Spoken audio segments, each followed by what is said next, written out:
Okay, so we're going to start off by connecting your camera to your PC. We're going to use the JVC camera and a USB connection. We're going to start by plugging the USB type A into the back of your PC if it's not already plugged in. If it is, you'll see the other end, the micro end, on your desk. You're going to plug the other end of that, the micro end, the smaller end, into your JVC. Near the front on the left-hand side, you'll see a little door. You'll open it if it's not open, and you'll plug in to the only input that it will receive it. So go PC, large end into the PC, small end into the JVC camera. After that, you're going to get a pop-up on your screen. Once you turn your camera on, it will say change to USB. You're going to click the middle button and hit change. That should bring up your USB drive. Now you can access all your files from the camera to move them over to your SMAT drive. And we're going to go find our USB drives. Sometimes it has a little lock button on it. Sometimes you have more than one. It's usually the latest one, so this is the correct one. You see DCIM, we're going to click that. 100 JVC PR, that's our camera files. Now you see a lot of files here. You might see thousands of files here. We haven't cleaned them up.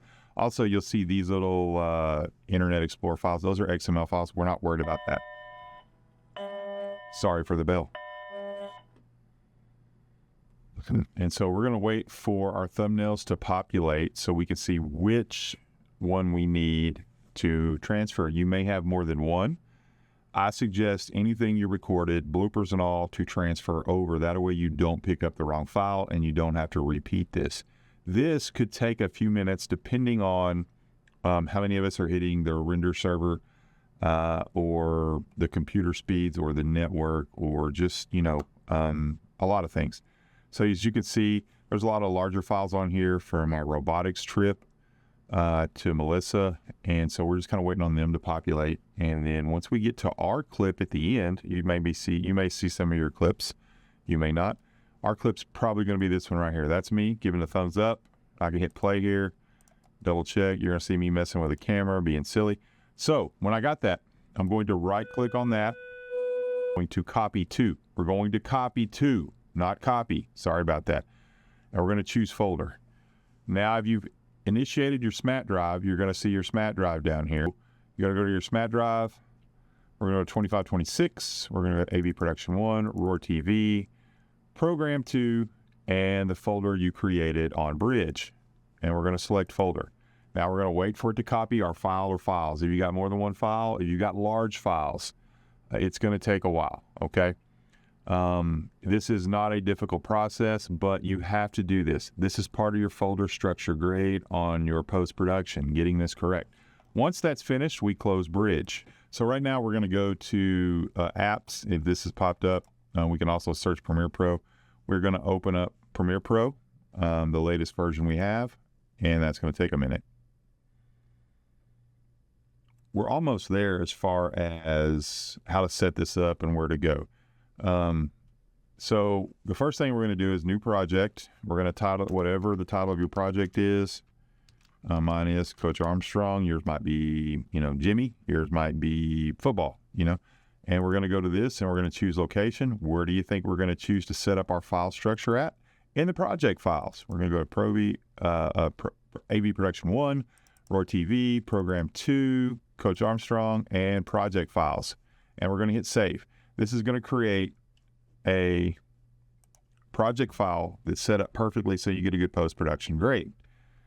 It's part of your file structure system and part of your production grade where your video files are. So it says location unavailable. I'm not worried about that. We're going to skip this and we're going to go down here to import media. If you don't have this, if you got the learning, you go up here to Windows, Workspaces, Editing. If you got learning or something else, click, but editing is what you need. Then we're going to go to import media. Let's go here.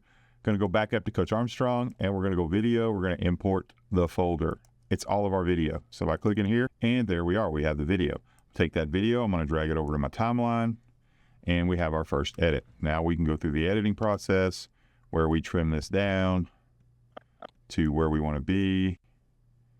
We want to start off any place like that. We might keep the video in here, but that way we've got our video. I want there, and we're going to drag this back. Then we're going to go to File, Save, and boom, you got your first clip trimmed and edited, ready for a segment. We will add things throughout the year like lower thirds, graphics, titles, B-roll, and whatnot. But this is how you set your project up. When we go to your file and I look at it, and I'm going to pull up my file here to kind of show you how we grade this. This is what we're looking for in the files. I'm going here, Roar TV, Program 2, Coach Armstrong. So that should be your topic. Inside there, I should see project files and video files. In your project files, I should see these two files. And in your video files, I should see these. Now, if we add graphics or something later, we'll add those two. Obviously, we'll add a folder for those here. But this is your basic project file structure. It should look like this. Inside Program, you should see your file. Inside that file folder, you should see these two folders, and your appropriate files should be in those. So hopefully that helps, and good luck on your first project.